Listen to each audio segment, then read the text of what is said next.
যতই কাজ, যতই ব্যস্ততা যাই থাকুক না কেন, আমি প্রতিটা বছরের শুরু এই দুই বাবার সাথে কাটাবো বলেই ছুটে যাই।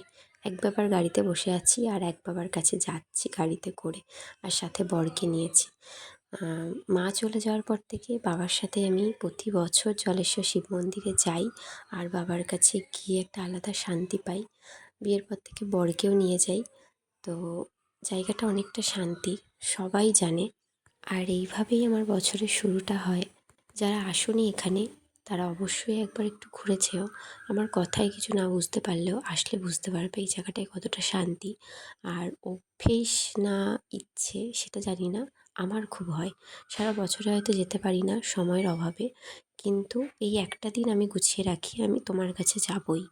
পয়লা বৈশাখ আসলে আমার অনেক কিছু মনে পড়ে। আমি কোনো এক বছর ভেবেছিলাম আমার সাথে আমার বরের বিয়েটা হবে কি? কোনো এক বছর আমি এই পয়লা বৈশাখের দিনে আমি আমার বিয়ের কুলো বাবার সাথে কিনে বাড়ি ফিরেছি। কোনো এক বছর বলতে ২ বছর আগেই। তো এরকম প্রতি বছর কোনো এক বছর মাকে ছাড়া ১ম পুজো দিতে আসছি বাবার সাথে। এগুলো আছেই। সকলে ভালো থেকো। আর সবাই যেন পুরো বছরটা খুব ভালো কাটে সেটুকুনি চাই।